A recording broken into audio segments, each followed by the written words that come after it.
अस्सलाम वालेकुम my YouTube family, welcome back to my cooking channel cooking with Hina. आज मैं आपके लिए एक और मज़ेदार सी रेसिपी लेकर आई हूँ और वो है मज़ेदार सा वाइट मटर पुलाव की रेसिपी। ये रेसिपी भी बहुत इजी और झटपट बनने वाली है, जिसमें मेरी और रेसिपीज़ होती हैं। चलिए देखते हैं इस रेसिपी को कैसे हम बनाएंगे, इसमें कौन कौन सी चीज़ें डलेंगी और कितनी जल्दी और कितने मज़े की ये रेसिपी बनेगी। इससे पहले अगर आपको मेरी वीडियो पसंद आ रही है, इसको ज़रूर लाइक और चैनल को ज़रूर सब्सक्राइब करें, ताकि हर नई आने वाली वीडियो आपको मिलती रहे हर वक्त और आप इससे उठाते रहें फ़ायदा।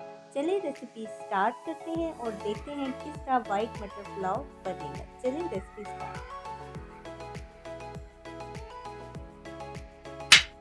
बिस्मिल्लाहिर्रहमानिर्रहीम। चलिए देखते हैं कि इसमें कौन कौन सी चीज़ें डलेंगी। पहले मैं आपको इंग्रेडिएंट्स बता देती हूँ। इसमें मैंने लेनी है राइस और मटर। राइस ले लिए मैंने 500 ग्राम और 250 ग्राम मैंने ले लिए मटर। इसमें जाएगा प्याज एक बड़े साइज़ का, 2 बड़े साइज़ के टमाटर और 3 से 4 अदद मैंने हरी मिर्च। और इस ड्राई मसालों में मैंने ले लिया था नमक, साबुत कुटा हुआ गरम मसाला, सूखा धनिया और हरी मिर्च। चलें जी रेसिपी स्टार्ट करते हैं। बिस्मिल्लाहिर्रहमानिर्रहीम। एक पैन ले लिया, उसमें आधी प्याली ऑयल गरम करके उसमें मैंने एक बड़े साइज़ का जो प्याज था लंबा लंबा बारीक बारीक काट लिया था, वो इसके अंदर शामिल कर लिया है और इसको हम कर लेते हैं ज़रा सा सौते। अच्छा, इसको ज़रा सा फ्राई करना है, इसको ज़्यादा कलर नहीं देना, क्योंकि अगर प्याज ज़्यादा ब्राउन हो गया तो राइस भी ब्राउन हो जाएंगे। हमने वाइट मटर पुलाव बनाना है, वाइट रखना है, तो उसके लिए हम प्याज को ब्राउन नहीं करेंगे, उसको ज़रा सा सॉफ्ट होते। तो इसके अंदर मैंने 1 खाने का चम्मच लहसुन जो है वो कुटा हुआ वो इसके अंदर शामिल कर दिया। वो इसके अंदर शामिल करके इसको भी थोड़ा सा फ्राई कर लेना है, ताकि इससे अच्छा सा फ्लेवर निकल के आए और इसकी अच्छी सी खुशबू प्याज के साथ मिक्स हो जाए। जैसे ही वो फ्राई हो जाएगा, इसके अंदर जो मैंने 2 अदद टमाटर लिए थे वो क्यूब्स में काट के और 3 से 4 अदद जो हरी मिर्च शामिल ली थी वो भी इसके अंदर काट के इसमें शामिल कर देना। इसको अच्छे तरीके से मिक्स कर लेना।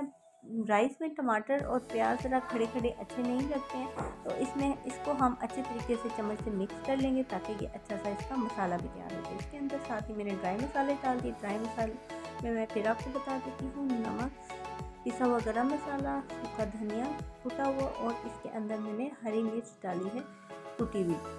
अगर वो नहीं है तो रेड चिली फ्लेक्स या लाल मिर्चें जो होती हैं, कुटी हुई लाल मिर्च, दड़ा मिर्च जिन्हें कहते हैं, वो इसके अंदर शामिल कर सकते हैं। इनको प्याज टमाटर के साथ डाल के अच्छे तरीके से कर लेना है मिक्स।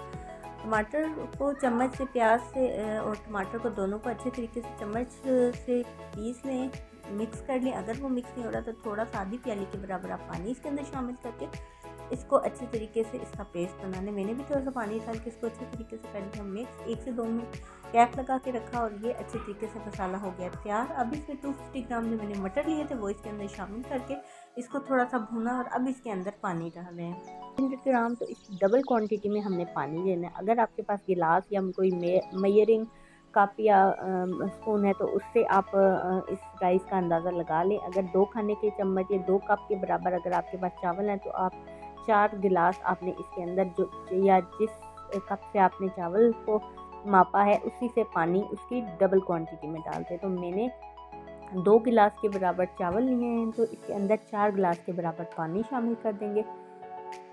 तो राइस बहुत अच्छे बनते हैं, ना वो बहुत पिचकेंगे और बिल्कुल सही गल जाएंगे। इतना पानी का अंदाज़ा ठीक होता है। और अगर आप कप से नहीं करना चाहते हैं ऐसे ही, तो चावल डाल के जब मसाला भून ले तो इतने पानी होना चाहिए कि चावल उसके अंदर डिप हो जाए, तो भी अच्छे बन जाते हैं। चलें जी, मैंने इसके अंदर पानी भी शामिल कर दिया। जब वो बॉयल हो गई तो इसके अंदर मैंने डाल दिए चावल मैंने इसके अंदर डाल के इसको तब तक अभी नॉर्मल फ्लेम पे ही रखना है और इसको अच्छे तरीके से करना है मिक्स, ताकि इस स्टेज पे आप इसमें नमक को देख लें। अगर नमक कम है तो इस स्टेज में आप नमक इसके अंदर शामिल कर सकते हैं, तो राइस में बिल्कुल इक्वल हो जाएगी। चलें जी, अब बिल्कुल पानी एक कनी भी रह गई थी और पानी बिल्कुल ज़रा सा रह गया था, तो इसे मैंने 5 से 7 मिनट के लिए दम पे लगा दिया। और ये देखिए दम के बाद इसकी सिचुएशन देखिए, बिल्कुल खिले खिले से चावल हैं, बिल्कुल वाइट से, बिल्कुल ज़्यादा ब्राउन भी नहीं हुए, क्योंकि वाइट मटर पुलाव मैंने नाम दिया था। ऊपर मैंने हल्का सा जर्दे का रंग कलर के लिए डाल दिया ताकि अच्छी सी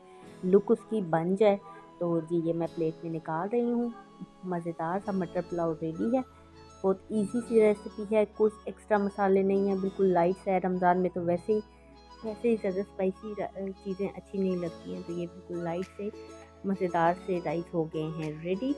और ये मैं इसको प्लेट में निकाल रही हूँ और डिश आउट करके दिखाती हूँ। ये देखिए जी, मज़ेदार सा मटर पुलाव हो गया है रेडी। आई होप फ्रेंड्स आपको मेरी आज की रेसिपी पसंद आई होगी।